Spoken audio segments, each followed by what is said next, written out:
Welcome, everybody. This is going to be a good one. Moeima, before we start, for folks on who I'm connected with who might not know you, introduce yourself. Sure. Hi, everybody who's watching live or during the reboot or like rewatch, whatever. I'm Moeima Dukuly. I'm Director of Search Strategy at CannaContent. I make sure your amazing content is being seen. Hopefully in all corners of the world, but definitely in your regions, within your networks, and I help make that happen. Thank you so much. We could not do any of what we do without you, and I love the energy that we have when we're coming up with different SEO strategies for clients and what we should be doing, how to approach something, how to take something that is really a hyper-local SEO at the end of the day, and for retailers especially, and how do we make that happen for folks. Excited to dive into that a little bit later. Thank you for everything you do and for coming on. So to kick off the discussion, I want to knock out the elephant in the room immediately, and that elephant is AI. You cannot go anywhere without talking about AI or hearing about what AI is going to do, is not going to do, is SEO dead, which is a very famous refrain for folks who work in search. You hear SEO is dead probably every time there's a major change. And that's something that we just want to knock that out first, because there's a lot more to talk about than just AI, even though it is very exciting and terrifying, and to name another adjective here. I think one of the things that is concerning to some AI folks one thing that I think is concerning to folks when regards to AI is, how is this going to affect the ability for someone to get from a search result to my website, right? There's a theory that you might have heard about already called zero-click search. And what that effectively means is somebody is finding out about you without actually going to your website, which obviously affects a huge metric for SEO, which is clicks and how many people are actually coming to your website and taking action on your website. But if they're getting the information without that, what does that reality look like? And that is possible with the generative AI summaries that are coming through. We're learning about how GPT search works in this regard. There are some really interesting ways that GPT search is citing where they're taking information, which might be something we have to work in. There's a lot of new things to think about. So for the sake of talking about everything else is as exciting and not being repetitive to everybody else in this industry, let's address that first before we get into everything else. Absolutely. Your thoughts? First and foremost, to anybody watching, please stop with the clickbait. SEO is not it doesn't make sense how search engines could operate without SEO. So please cut it. That's number one off my list. Number two, in terms of AI, it should be it's a little fact that everybody should remember that Google basically operates about 100 billion-ish of searches. So AI overviews hasn't touched all of that, not even in the least. I nerded out a little bit and just tested some random searches today, something random, everybody could probably relate to, best happy hours in NYC. That hasn't been touched. I would say most of our industry, cannabis, has not been touched by AI overviews. It's going to take some time. For me, there's a lot of scary things about AI. For me, I would say AI's grasp on search intent and complexity is what scares me the most, especially, and if we're Meta just made a recent claim about getting rid of their fact checkers, which is terrifying in the face of AI, and it's all kind of been this domino effect, right? This experience where truth is a question mark now. It's people don't really care about what things that are factual. They just want to hear their version of the truth, which is terrifying. That's terrifying for, people like us who are journalists, have journalism as a background and value the truth, So that kind of beckons the question, okay, well, where does Google fall on that scale in terms of like making sure that authoritative content actually gets to the end user? We're just gonna have to see. I mean, obviously when AI started and AI overviews was first kind of rolled out, it was a nightmare, it was a hot mess, but it's getting better. It's learning, it's getting more intelligent. But what we hope and what we would encourage is that, you know, Google really buckles down and encourages people to keep making authoritative, truthful, thoughtful content that it can roll out and get to the masses. The idea, an aside, the idea that there's not going to be this kind of moderating on social is terrifying, but the memes have been fantastic. And, you know, this part about authority, it comes up again and again. Every single time Google makes an update, search engines make an update, this concept of, well, are you worthy to discuss this topic? Or what is your expertise in talking about this topic? That's going to come up no matter what. That is a constant that has never really gone away. Right. So I think this is actually a good time to talk about what we saw in 2024 that really applies immediately to this, which is these insights are particularly for dispensaries, like retailers. A lot of strategy in the beginning, and for some brands this is still applicable, was to introduce educational content. Not only does this get around some of the regulations for some states, but it also provides information on a relatively new topic for people who are new. And that was something that a dispensary could easily rank for. But over time, as I think we've observed this probably over the last year and a half has been slipping, and now it's like definitive. We don't see any educational content really ranking for a dispensary as much anymore, especially not for key terms like, you know, what is THC, what is CBD, more basic things. Right. So, you know, my recommendation is set your expectations pretty quickly. The local pizzeria does not need to rank for pizza. That's Domino's job, and let them do it. We don't need to be doing the same thing. You want to be speaking directly to those audiences, and that's where hyperlocal really, really matters. And we're going to talk about that a little bit later. So another thing that I want to acknowledge with zero-click search is whenever there is a change in SEO, a lot of the times there's this doomsday narrative. I mentioned this before about SEO is dead and being a constant narrative, right? Zero-click search, we're going to adapt to it when we get there, right? We don't really know yet, because a lot of the tools don't necessarily track accurately yet how you know, what's being delivered. For example, AI overviews in Google, that's not something you can really narrow down yet in Google's tools. That's not something you can do yet. But I think I draw a lot of analogies to when featured snippet came out, maybe about a decade ago at this point. Featured snippet, if you ever Google something and you see a little blurb at the top, and it offers like a one-sentence summary, and then it offers the link.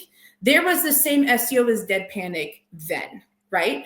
And I don't think we're at that point of that case. While AI is definitely different, I think it's going to be a similar challenge in that this is just something that SEOs need to adapt to and overcome. And that's something that's really going to drive a lot of 2025, a lot of experimentation, a lot of figuring out, you know, what things are doing and where we're going. And Moeima, you touched on authority, and I want to talk a little bit more about that. I'm going to kick that back over to you to talk more about, you know, the importance of authority and how that's still going to stay relevant in 2025. For sure. I mean, Google is quite nebulous. You know, you never really get a truly straight answer unless you're like on one of the forums or you're looking at something that Google's produced and put out there.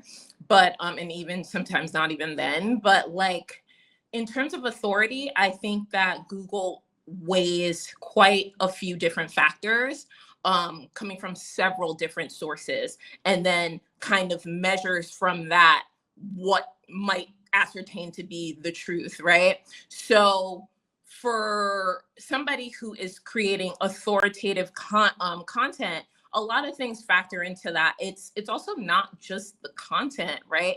The website has to be up to code somewhat. I mean, core web vitals, and if people aren't used to that term, core vitals, to I guess give you the layman's term, is like basically assuring that different assets and different God, the word is escaping me now, different attributes to your site are up to code. Like, are your images like actually loading well?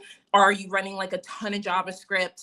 Please don't run JavaScript. Are you running a ton of JavaScript that's kind of like causing your website to just like gunk up and just like not operate as it should? Is your mobile version running really well? These are all things that kind of add to your authority in the eyes of Google and other search engines, because other search engines do exist, for them to kind of deem you to be authoritative, you know? So that is what you're kind of looking for when you are building your content or just running your site property. SEO is not just about the content and the keywords. It's also about a lot of technical aspects, a lot of different technical variables that you have to get right.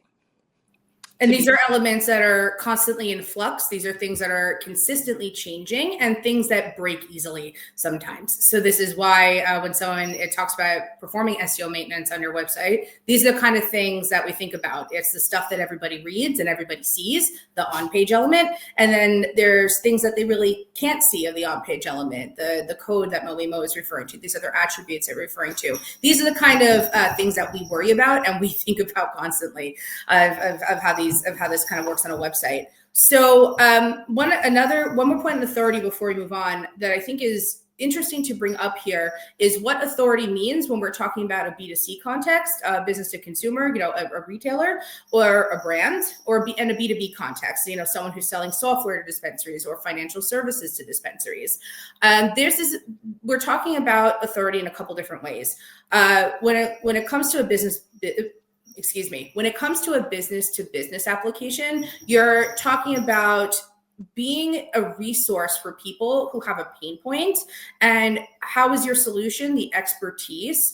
And how is your solution offering the expertise to be, first and foremost here, right? Like, why should they trust your service over somebody else's?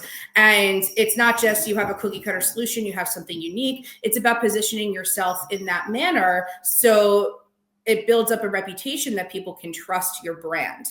In B2C, it works a little bit differently because authority, your dispensary's relevance in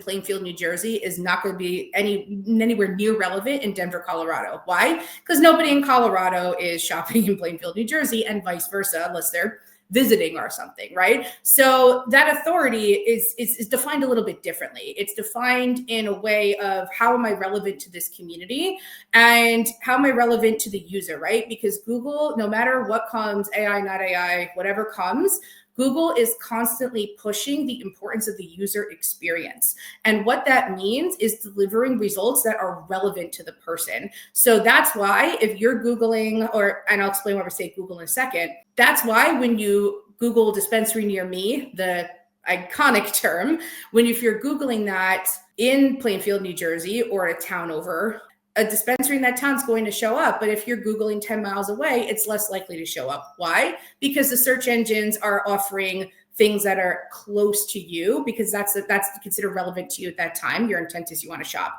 So that authority is different, right? So how are you the top dispensary in this town, or how are you the top authority on cannabis in this area? A little bit different than someone who's selling a product to a national or an international audience. So before I move on, I wanted to note, we keep saying Google.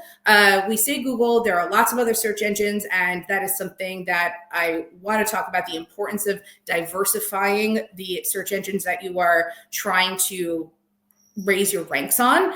We say Google because Google is still the vast majority of searches. It has slipped in recent years, but it is still the vast, vast, vast majority in the US. There's a lot of things that we don't know right now that might affect folks' access to Google specifically.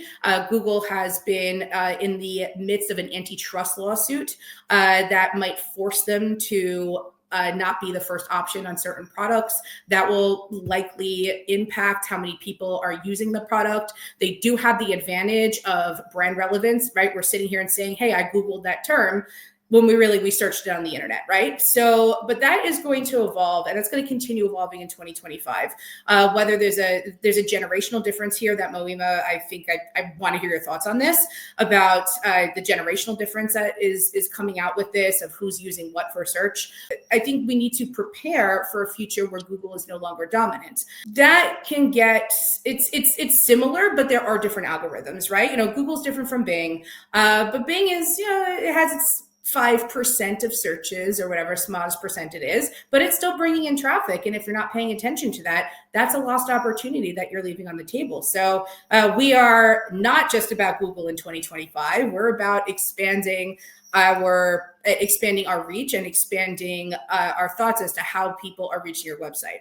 I'm of the opinion that every way people get to your website is valid. You hear, I've heard this argument. I love this argument of, is a QR code SEO? I love this argument. And I think fully it is. If it's driving traffic to your website, it's valid, right? And that goes the same for social. That goes the same for any search engine. Although the goes for ads, but the lion's share is going to continue to be Google, which is kind of why we use that term. So I think this is actually a really good segue, Moeima, into talking about generational differences, because that's going to be huge with Google, and we already see this playing out of who's going to what platform. I've heard you talk about this before, and I want everybody watching to hear this. For sure. You talked about a lot, and I think that it all comes back to search intent. You know what I mean? Every algorithm, every measurement is based on search intent. Understanding how people are moving, what trends are causing ripple effects, like literally across what people are reading, we all remember Demure, just assaulting us in every way, shape, or form on multiple platforms, in commercials, you know what I mean? It's all about search intent, and we'll probably see that word demure now fall off the scale and never be used again, probably. But it's also just really reflective as to, like you said, how we're actually using search.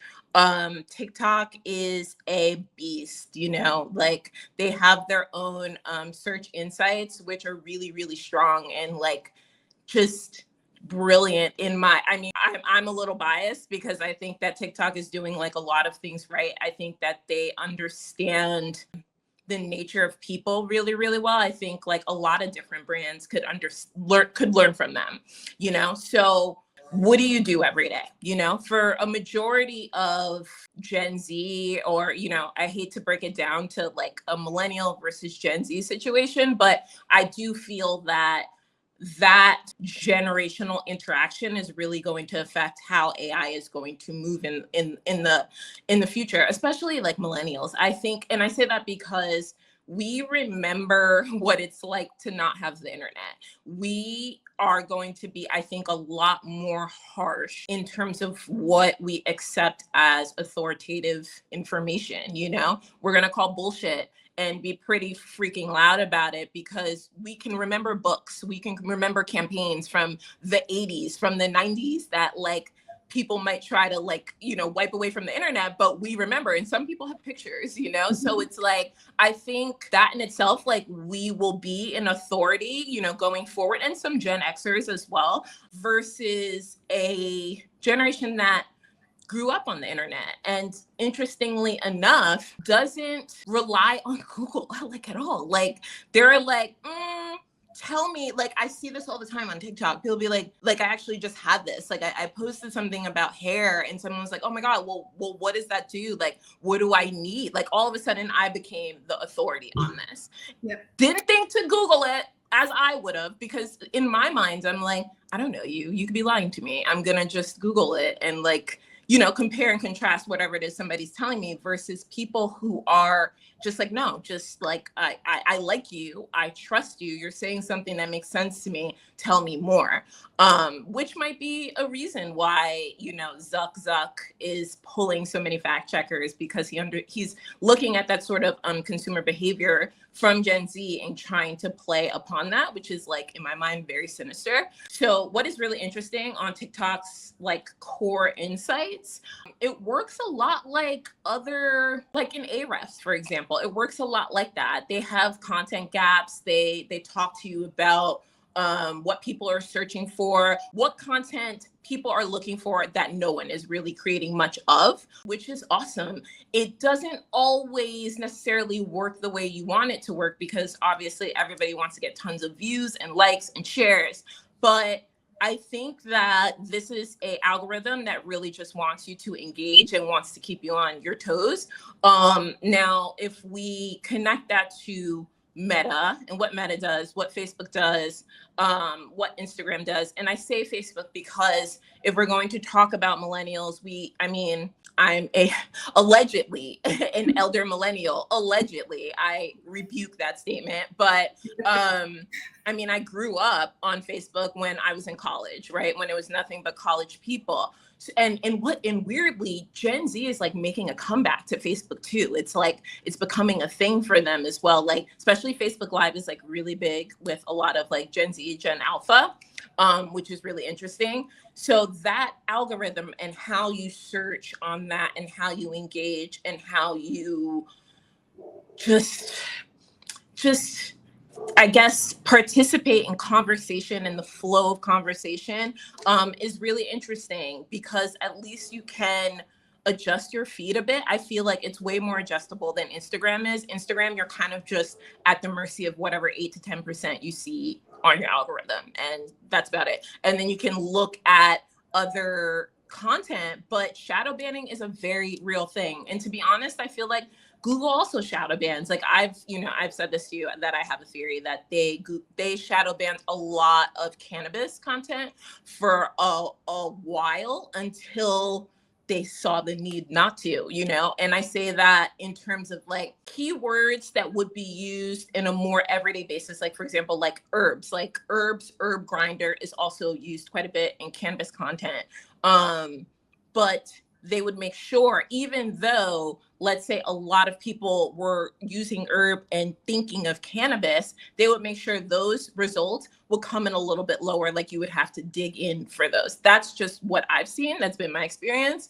I have no proof but my mind and the fact that I pay attention to a lot of things. But now it's less so. But I also think that the algorithm has been learning me and learning you and learning everybody. So if I tend to search up cannabis terms a lot, those are going to be the terms that I get more often, right? Versus if I'm like Jada De Laurentiis and I'm like looking up parsley or something, then like obviously I'm gonna get terms around parsley and herb grinders for culinary reasons, So it's really interesting. I think that the generation, I think that we need to band together, and I feel like I said, I feel like millennials are the shining star here in terms of hopefully like just demanding better. First, it's refreshing to hear somebody not shit on millennials in commentary. So that was real nice to hear as a fellow, probably sort of elder millennial-ish. So thank you. Second, remember looking things up in a library? Remember going to librarians? Dewey Decimal System? Remember that? I was doing that up through high school. I said that and my sister was like, ew. She was like, what? I was like, oh my God. Stop. No, we had to go to the librarian. It's still very fresh in my mind. That was part of like the middle school, high school, like paper writing experience, is asking librarian a question. It's just funny that's so foreign to people. It's just very funny to me. And the generation, there's a lot to speak of about the custom experience that's starting to unfold, being driven by AI. There's a lot to be spoken about that, about algorithms just getting smarter. AI learns it learns more as it goes. It gets gets smarter as it learns more. So it's only going to get more refined over time, which is why one of the reasons AI Overviews, Google's tool, did not land so smoothly when they first released it in May, and then they had to pull back and try again. It's always going to make these mistakes early on. And with the generational differences, one of the things that you hear a lot from retailers is, I want to target Gen Z folks, and there's a whole conversation about whether Gen Z is actually consuming cannabis in the first place, right? That's a whole conversation. Right. And they always say, I want to target young people, I want to be cool. And then every single time, their number one largest customer base are people 55 plus and 65 plus who were coming multiple times a week, and they just keep buying. And it surprises a lot of the dispensaries who I talk to sometimes, especially with folks we talk to who open, for the first time. They've been open for 3 months, and we ask, hey, what's the feedback been? And they say, well, we really thought there are going to be a lot of young people here because we're in this neighborhood or we're near this college. Right. But really, just most people who come in are retired. And that speaks a lot to cannabis. It speaks to the demographics, what we're seeing, seniors being older adults being the largest demographic, or let me correct myself, the fastest growing demographic for cannabis consumption. And that's a generation that's often associated now by younger people with Google, right? Or I have Bing on my computer and I don't know how to change the settings. There's a good amount of that. Yeah. And you also see some issues here, not really issues, but you also see older adults. Facebook is associated with older adults. And, the reason we keep pushing social when we're talking about SEO is because these two are intricately connected and only getting more connected. Not only there's a bunch of technical stuff I'm going to leave off the table here, but if you've done any Google search in the last 6 months to a year and you saw Reddit or Quora, social media platforms, at the top of your results, that's because Google is valuing this real world experience that we've been speaking about. And they say, oh, people really don't hold anything back on Reddit, so let's bump those up and let's use that to share experience. So that's been a consistent pattern and something from a social perspective that needs to be considered as part of any SEO strategy going into 2025. But not only that, Reddit is a lot easier to talk cannabis on. TikTok has made it incredibly difficult, which is unfortunate because of those fantastic insights they give you. There's really not a lot of access to that we have. Same with, Meta is, I'm a Meta pessimist, and I'm very concerned about the next round of the next 6 months of what that means for cannabis. Although, let me set the record straight before we go back to SEO.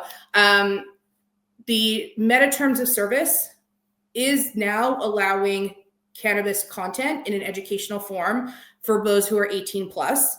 They are allowing it, but at the same time, they are also doubling down on moderation for drugs, put in the same category as terrorism and child exploitation, which is lovely. And drugs has a global definition, so keep that in mind. Cannabis is illegal in most of the world. Just because it's legal in New York or Colorado or Minnesota doesn't mean that Facebook's going to let you talk about cannabis on their platforms. So I have really not a lot of hope that this is actually going to go far.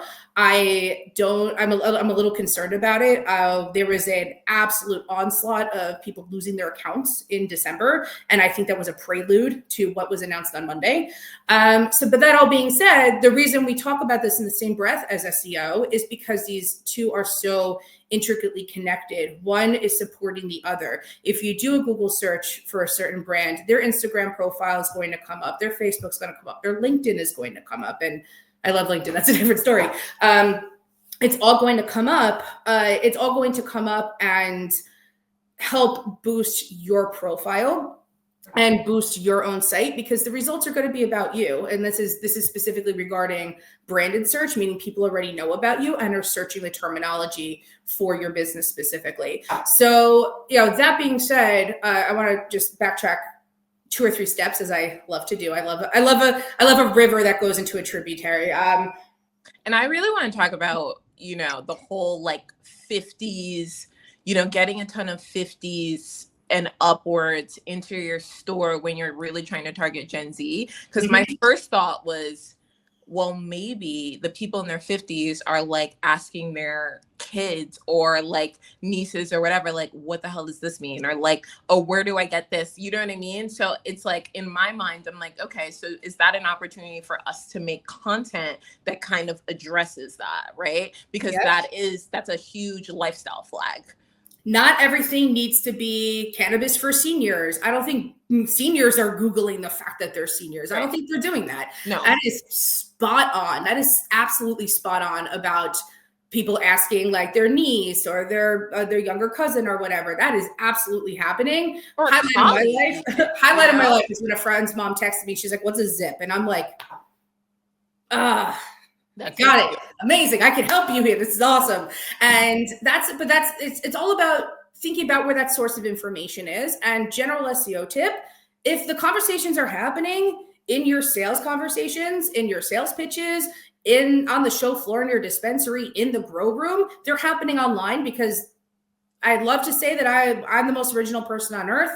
We're not the most original people on earth. Other people are having these same thoughts. So these are rich sources of information that if you aren't using in 2025, you need to start using them. If you are just looking at a keyword list and saying, boom, boom, boom, let's look at these 3 and optimize for them and call it a day, it's not going to speak to the actual user experience. Because if you're trying to target a Gen Z and you look at your sales data and it says that 50% of your customer base is 65 plus, we should be speaking to the people who are giving you money, right? And this is something I tell dispensaries all the time, which is don't ignore, don't look this gift horse in the mouth, right? This is the reality on the ground. Work at it. If that's what's making you money, that's what's turning a profit, run with it, right? And maybe see that the content, this is what the content is producing, not, you know what I mean? Let's keep going towards this and start making more senior content. Like, no. Let's keep doing what we're doing. But people will also, work with this differently, depending on what that user journey looks like for them. But like, let's talk to that customer and just dig in a little bit and understand like how they got there. You know what I mean? Like, did they get a referral? Like, does somebody, your family, love edibles? Like, how did this happen? And get to the bottom of it. 100%. And this segues everything is segueing perfectly. I love this. This is segueing perfectly into something that I really wanted to bring up today, which is the search experience and the in-person experience. Yes. These two are one and the same. And if you are in a position that you think otherwise, I just think you're wrong. This is something that we're thinking about, that our design team likes to think about in terms of your social media experience, your website experience. Does it feel like the store? Does it feel disjointed? This is something that's happened with people we know. Is the logo different on the website than it is on the store? This all leads to the importance of brand identity and how that's just going to get even stronger and more important as folks look out for these authoritative sources of information, as they look for trustworthy places. And all these little bits and pieces that you do all add up to that experience. So that's something, so user experience is one of the main factors on when you are working on optimizing a website, right? There's site speed, which is part of the user experience, right? How fast does it load? People will give up after under 2 seconds. I'm not exaggerating. People will give up very, very quickly. And every nanosecond makes a difference. You also have the content on the page, which is, does it speak to the reader's pain points? Is it answering their questions? Is it educating them what they need to know? Is it telling them what they need to do, right? So for a retailer, that's, I want to find the menu because I want to shop. For a software platform, that might be get a demo, right? What do we want them to be doing? So that's all part of the user experience. And that includes design. That includes how easy is it to find things. That's accessibility. There's more than 200 factors that go into search, but so many of them come back to the user experience. At the end of the day, can someone get to your website? Does it load quickly? And do they understand what they're looking at? And yes, we have to do all this other work to make it fit into how algorithms are understanding the topic of your website and sorting them in the vast bucket of content that is the internet. But at the end of the day, if someone's not resonating with that, that becomes a larger problem. So I think there should be a continued enforcement of the user experience and fusing that with the SEO whenever possible going into 2025, because I think that's going to be a key differentiator, and also just good for your search results. So For sure. that's something really excited about that. Yeah, I mean, something that, for anybody who might be doing things on their own and, looking at metrics, looking at analytics on their own, they don't have an us at their in their grasp. I feel like you should look at a metric like bounce rate. Bounce rate will tell you how quickly people are leaving your site. If you have like a super, super high bounce rate, you have to ask yourself why, and all the things that you mentioned, like, is that call to action easy to find, that contact page, that shop now button, that, demo, get a demo, whatever, like, is that easy to find? Like, and if it's not, how can you correct that? And then, everything's about measurement in SEO, making sure that your campaigns and all these little variables and things that you are working to do to make sure your content's being seen is actually working. You don't just do it and like hope for the best. You do it and you measure and measure and measure and measure and look at any sort of weirdness, any sort of like odd peccadillos and like the data, and like ask yourself questions or look them up. That's what Google's there for.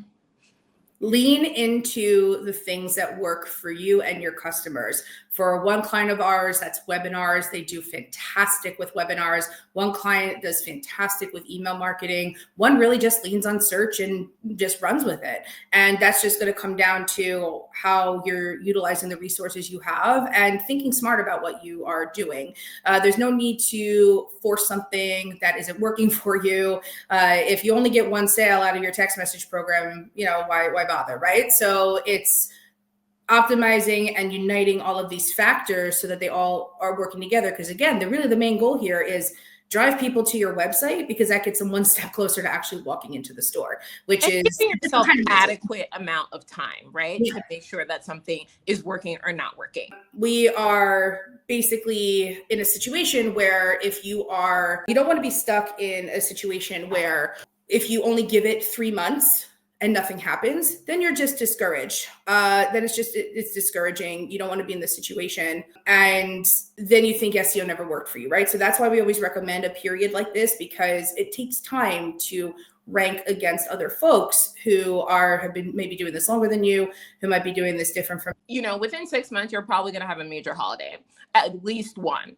So you get to see how your customers are going to react if you're running some sort of campaign during that major holiday, or multiple, and you get to like test that out, but honestly, like at least a year, give yourself a year, try different things. If something's not working, again, like I know we're talking about search, but use search to your advantage. Look at YouTube, look on Quora, look on TikTok, and see what people are doing. Read comments, absolutely read comments. Look at forums, especially with technical things, and see if there's something that you can try differently for those who don't have a marketing team at their disposal, excuse me. Absolutely. And how that relates to the in-store experience is, not everybody's going to be, it's really hard to get someone to leave you a 5-star review or a 1-star review. They have to really love or really hate the experience. Right. So it's one of the ways that you can kind of get that unfettered opinion. That's one of the reasons we keep bringing social up so much, is because as SEOs, we need to pay attention to how people are looking things up. So people who say, well, TikTok's not SEO or Reddit's not SEO, the worlds are blurring. The worlds are blurring. And this is something that we need to pay attention to, because if it's bringing people to the site, bringing people to the content, that's what matters, right? So need to think about that. And also, people are more likely to talk about their true feelings online, right? They might not be willing to share that. Maybe people complain that the line is slow, or I wish this software had this feature. And these are things that you can be picking up and answering with search, right? If you're starting to see people complaining about short checkout lines, who complains about short checkout lines? If you see people starting to complain about long checkout lines, maybe there's a situation for content here where we're either putting an FAQ about the checkout process on the website, or maybe there's some content that we put out there with video. Talk about pickup. Exactly. Talk about things that make the process easier, or just what to expect when you come in. It's going to take about X time, and this is what to expect. The more that I do this, and I've been doing this for a minute, the more I do this, the more I speak to people who are advanced preparers. This is actually something I learned from Bree, shout out Bree, who will look at like food on a menu, like on Yelp, like look at the food while looking at a restaurant. And that's something that like never occurred to me, but people do this so often, and more people in my life really are about it. I don't do that. I'm just like, I gamble. I don't know. I'm risking it all. And I started getting to that habit. This is the most risky thing I do, I guess, is not look at the food before menu. But this is something that I think is just, it's a lot more commonplace than I even realized. And I'm noticing this more and more. People just want to be prepared. One thing, there's a dispensary, that a great woman-owned dispensary we work with in New Jersey.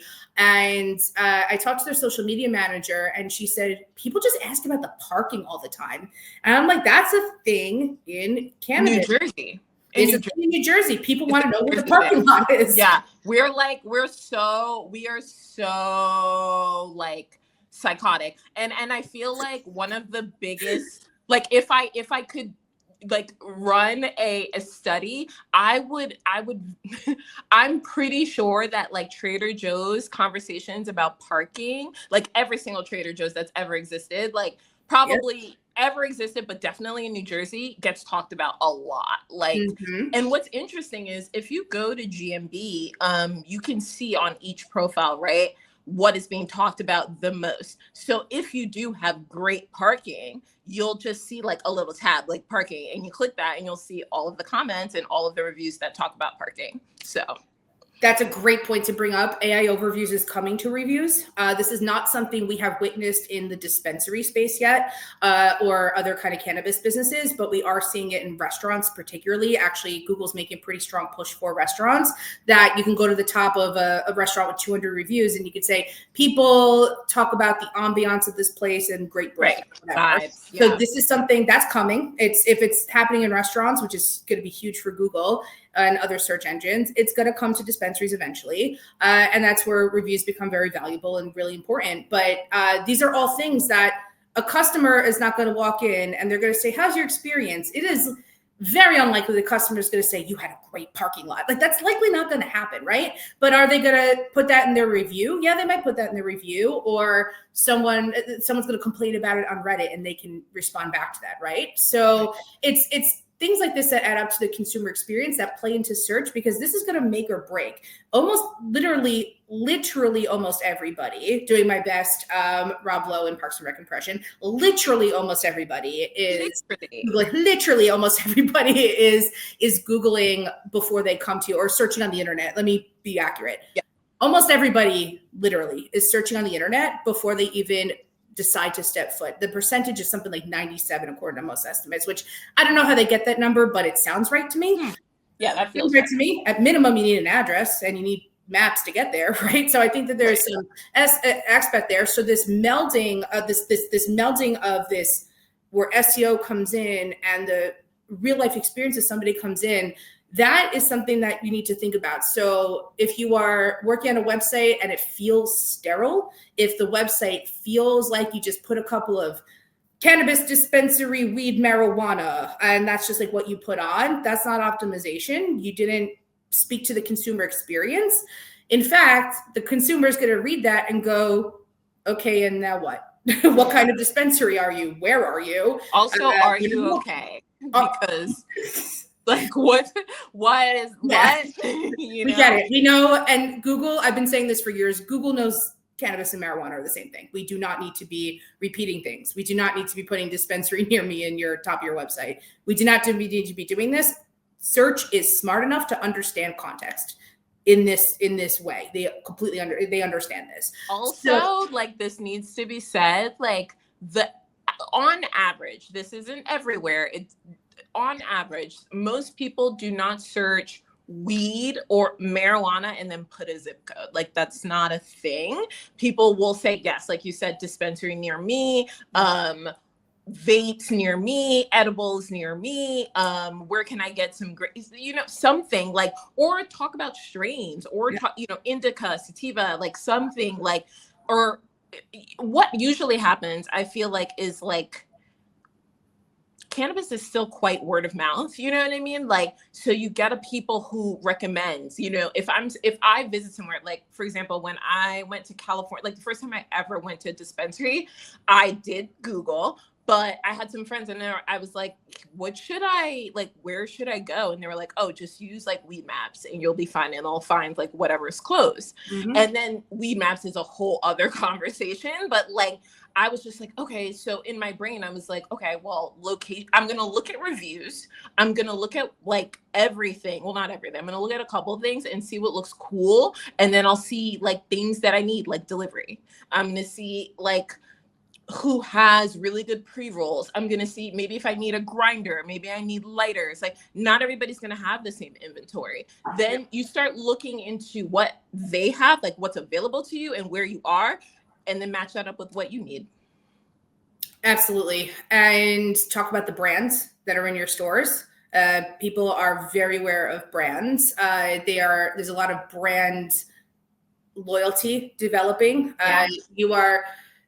If I'm going to speak directly to cultivators and people who have brands, right, or anybody who has brands right now, people do not buy weed because it is weed. We need to work beyond that thinking. My opinion is the sooner we talk about cannabis as a consumer packaged good, the more we will understand how products sell. And I think the better that brands resonate. I think that that's not an opinion that everybody shares because, I mean, it's understandable. Cannabis is medicine. Cannabis is healing. There's so many other aspects to this product. But the fact is, when you go into a store and buy it, it is now a CPG, right? The package is coming into play. What package looks nice. If you're in a state that allows the packaging out and about in the shelves, it's how the packaging looks, it's the branding, and we're building national awareness of brands. I think, Cookies is the first one there. That's national brand, without question.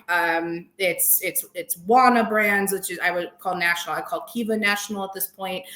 Groon is getting there very quickly, and there's a lot of. I mean, I can go on and on, but these are brands that are going from one state footprint to a national footprint.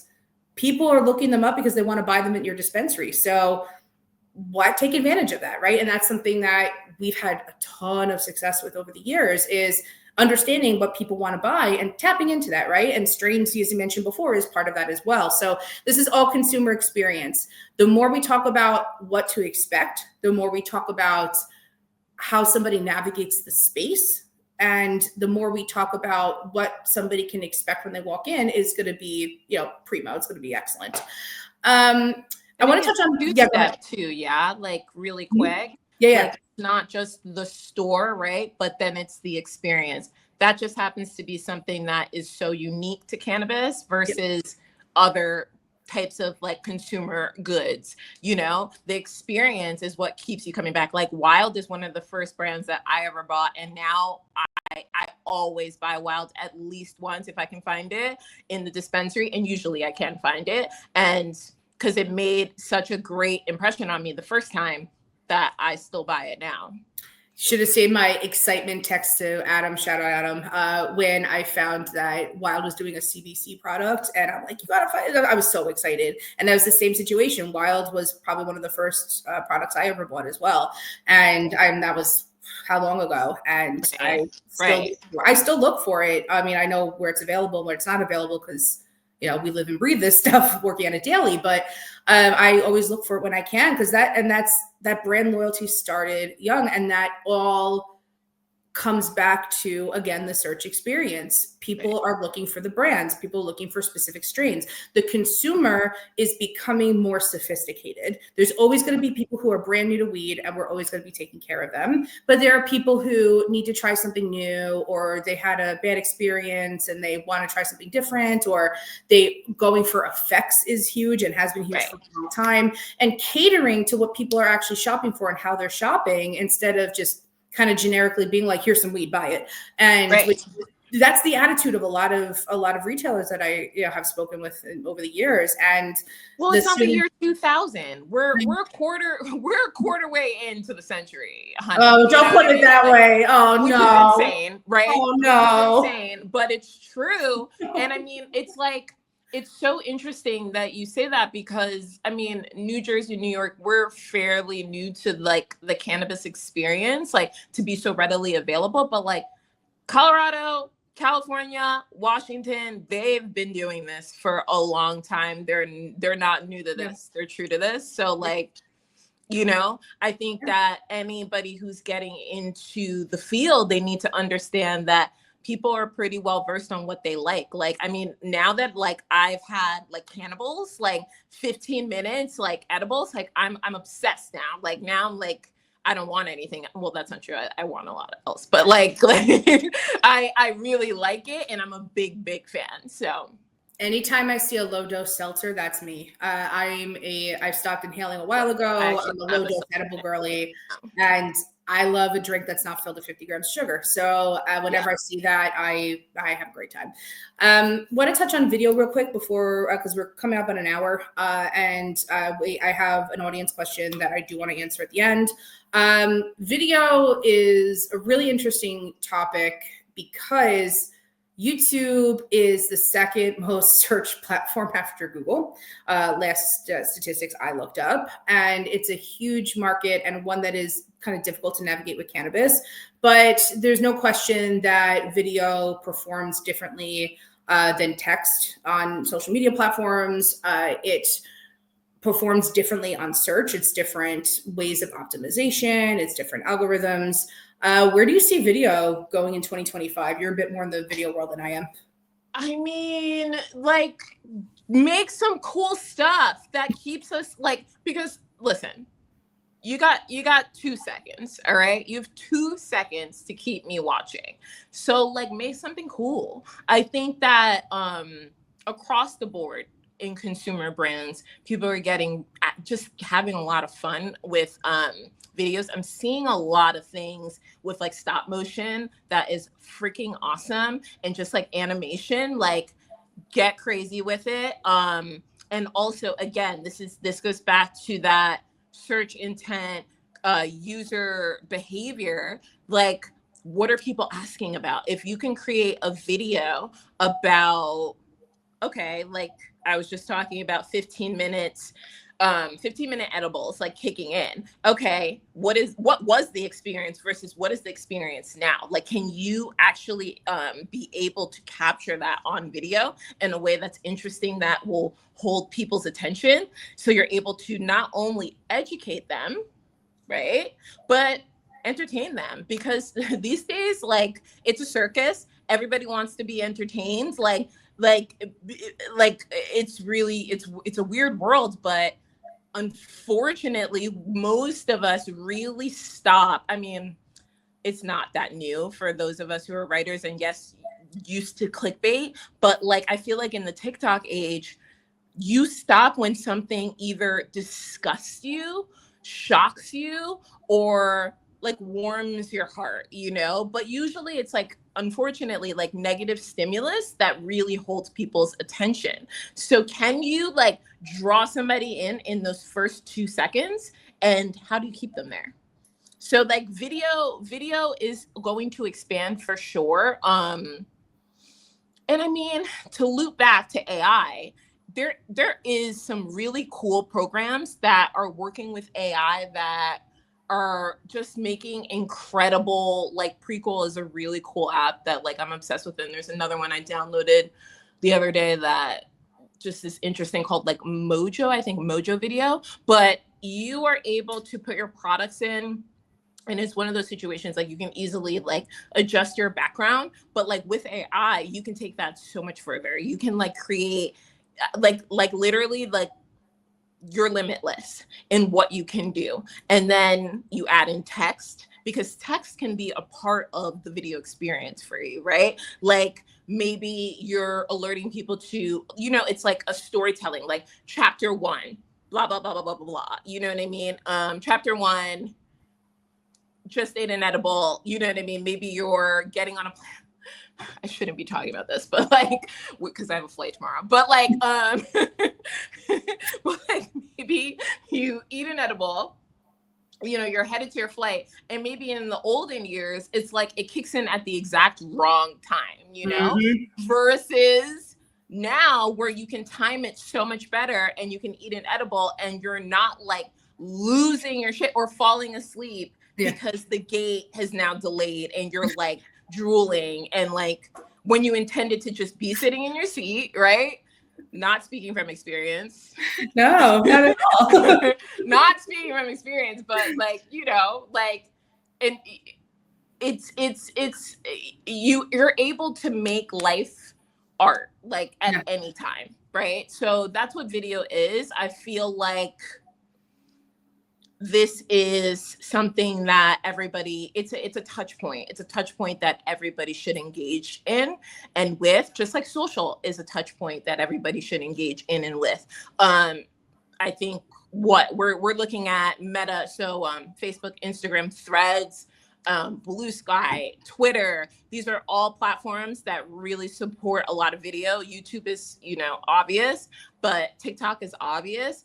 But if you are able to make video be interesting and also think about your parameters, because obviously if you're going to be using like TikTok, that's going to be like a 16:9 situation. So you have to think about how you're shooting things, how you're editing things. So you make sure that it translates to whatever platform you want to get it onto, and you have maximum quality, because that is something that the girls are very, you know, bitchy about these days. Like some, like Gen Z, like, listen, I used to watch Buffy, all right? Not the best quality, all right? When you watch it now, like even like the restored versions, you're like, oh, okay, like the 90s. But like these kids now, it's actually weird, because I was reading an article where like lo-fi is back. I was like, I don't know how I feel about those words. So lo-fi, like I grew up in the Kodak age, okay? Like, is it just ironic? You know what I mean? Like what? But that's, I thought it was just like a filter to the kids. You know what I mean? I thought it was just like the babies. My God, that I actually had this thought when I watched Beetlejuice and then the second Beetlejuice. The improvement over 30 years is like kind of amazing. Yeah. So I mean, it's just a time capsule. Very briefly before we start questions and wrapping up, I want to just touch briefly on, you know, what is different about optimization on YouTube versus like a website, right? Like what's like a just high level quickly for people who are watching, and then we'll answer questions and wrap up. Okay. So, well, the thing about it is that like a TikTok, like an Amazon, like an Airbnb, it does operate with its own algorithmic biases, right? So there are certain things that A, won't be allowed, B, like will help push your content forward. Like they're still using hashtags over there. Hashtags still work pretty well to like move your content forward. Also, where we in content really worry about like H1s and like title tags and things like that, it's also a thing in YouTube, like for your videos, right? Like how you title your videos. But that goes back to what I mentioned about that 2 seconds. So like, and I'm a YouTube warrior. I love YouTube. So like what will capture me are a couple things. You're honestly on the last on that list is the thumbnail. Top of that list is probably, just because of how my brain works, is the title. So like, what does that title say? Don't keyword stuff it, because that's annoying, right? Like, but if you're talking about something, like let's say, again, like let's just use my first trip to the dispensary as an example. That could turn into, okay, my first trip to California. You know, my first trip to California, hashtag dispensaries, hashtag cannabis, West Hollywood, whatever. Yeah. And yeah, I mean, there's a lot of similarities with search engines, because they're all doing the same job, right? Mm-hmm. They need to get you to your destined or your sought out content as quickly as possible, but also make sure to show you content that you might like. So they're going to operate off similar forms of measurement, similar forms of algorithms to get you where you need to go. So I would say YouTube, and also, but the thing about YouTube is because YouTube is also a subsidiary of Google, those searches will show up sometimes in your, not sometimes, it's like top of the search now, depending on where you are and depending on what you're searching on too. I noticed that.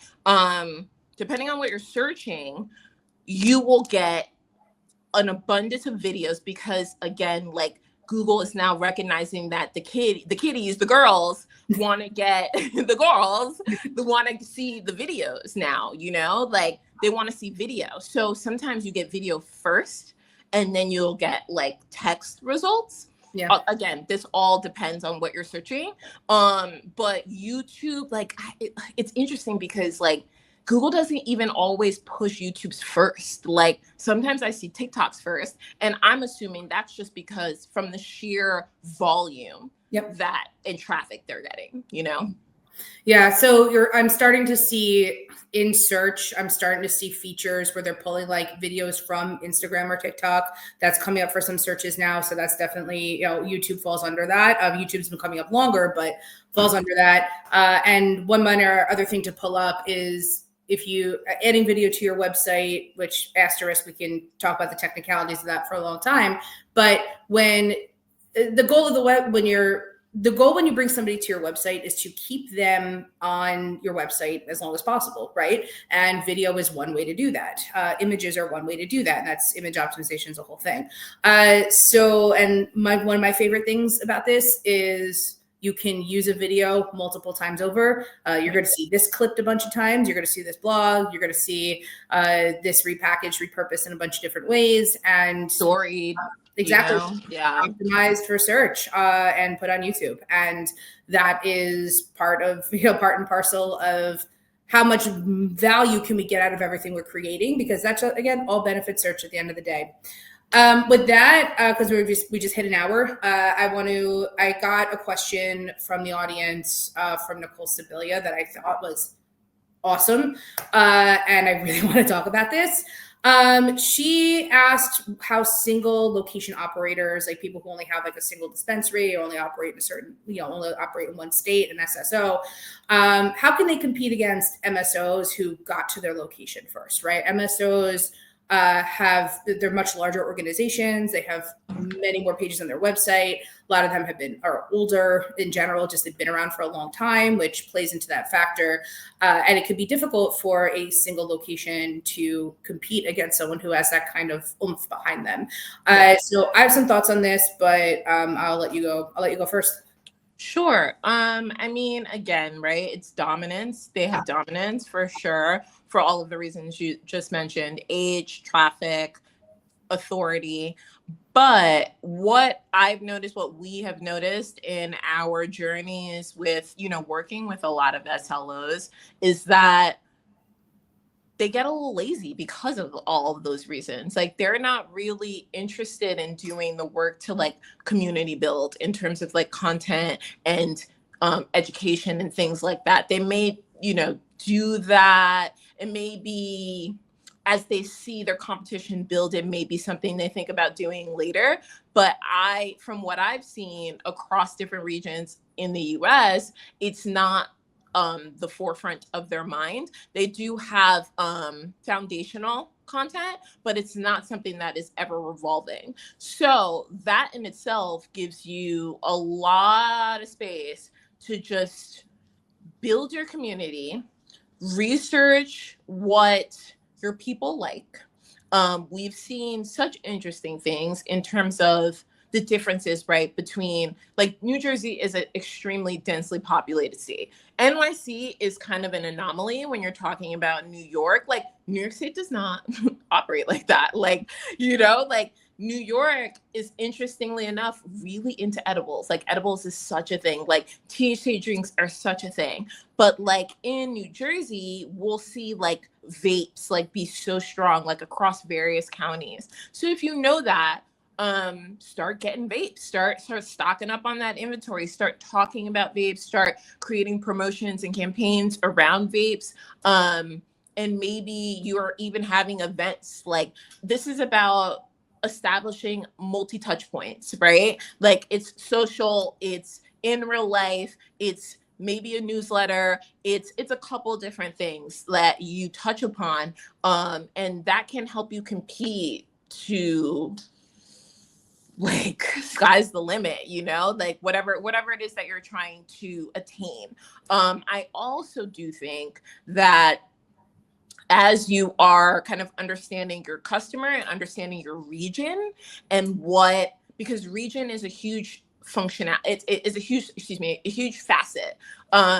Because, okay, let's say you're in, let's get a fun one, like Montana, which has like super weird laws, right? But like also it's like the opposite of New Jersey in like every way, shape, or form. But like especially in terms of like being densely populated, right? So like it's normal for somebody to drive an hour somewhere. In New Jersey, we complain if we have to drive 25 minutes. We're like, what do you mean? Like 25 minutes? Like, that's insane. So like, again, back to what we're talking about in terms of like parking lots and things like that, you need to understand what you're dealing with here in terms of your consumer and what they're searching for. So if what you can offer people is, hey, why don't you call us and like set up a pickup, so when you get here, you're like in and out, versus them getting here, they already drove an hour, 45 minutes.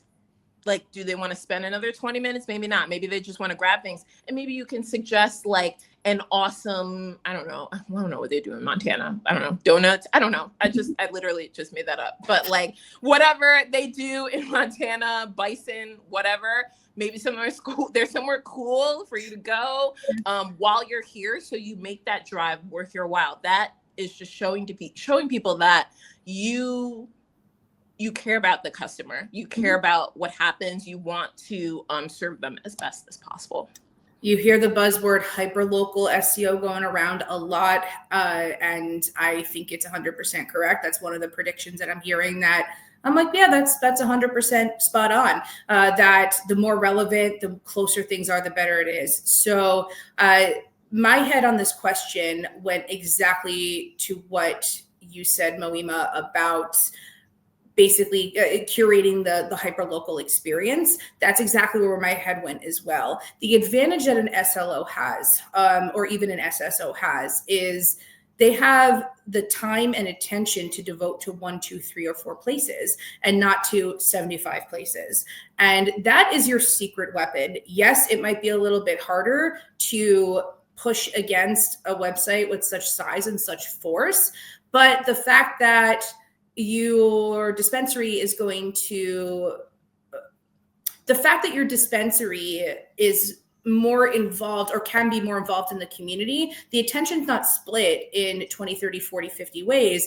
And that's something that can be reinvested, right? It's really difficult. It would be a massive scale for an MSO with 50 locations to cater content to a hyperlocal strategy for all of them. It's going to be very, very difficult. If you only have 3 locations, that's a lot easier for you to do. To start building those associations with this neighborhood or this organization or this initiative in your community. And that's your superpower. And focusing on that experience, on talking about the community, is really going to help, right? That could be, I mean, I'm not going to give specific examples, but talking about the community is something that we've had a lot of success with, with our clients as well.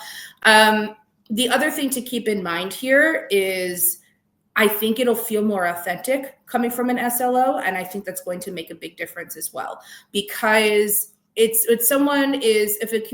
a dispensary is established in the community, born in the community, likes to give back to the community in a way that seems a little bit more personable and on hand, it feels a lot more local business than a chain, right? The Phoenix coffee shop up the block from me in Cleveland feels a lot more local to me than the Dunkin' that's 2 miles away. I mean, don't get me wrong, I love my Dunkin', but it's very much it's a different vibe, right? It feels, yes, they're in the community, and yes, they're bigger, but they're not in the community in the same way. And that, I think, can really be worked to your advantage in the content you're putting out there, in the strategy you're putting together.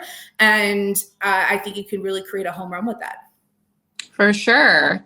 And like to your point, again, to like reflect upon sort of regional brands and like the brand equity sometimes that can be had in New Jersey, like your local Dunkin' Donuts is like your safe haven, you know? So the Dunkin' Donuts in Fanwood, New Jersey is like, I probably trust that Dunkin' Donuts more than, yes, like a smaller coffee shop because they're consistent. So it really just depends on how much you understand your local community and how you want to serve that community. If you are opening a dispensary somewhere, hire local, talk to locals, work with people who understand the local landscape. When we look at a website that we didn't build by an agency that doesn't have people who are from New Jersey or from New York, we can tell the difference. We know immediately. We can tell in the content too. Something also that should be thought about is that as you are creating this content, if you're local, make sure to tap in with your Chamber of Commerce. Yep. And that would be a really fantastic opportunity to get some backlinks and just show the community that, you know, your local Chamber of Commerce supports them.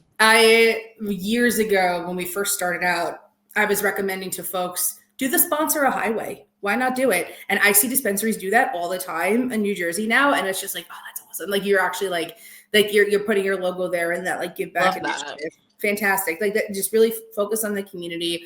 And I think that you can really get some really strong results with that. And then aside from that, make sure your fundamentals are solid. You don't want it, you're working with a smaller website. It's a lot easier to handle things that are 100 pages big versus 10,000 pages big. It's a lot easier to handle. It's all better. I think it's better all around. So I think there's a lot that really can be done that way. Just focus on community by recommendation here. We are at an hour and 15. So 30 seconds, last thoughts, then we'll wrap up. SEO isn't dead. So stop saying that. And go out there, be great. Don't be afraid to try things and don't be afraid to like fail a little bit, like anything, you know, don't be afraid to fail. Don't be afraid to come back to something. If you do fail, it might not work now. It might work in the future. And be open, be limitless because the internet is vast. And boom goes the dynamite. Thank you so much for coming on today. Thank you everybody for tuning in. Have a good night, everybody.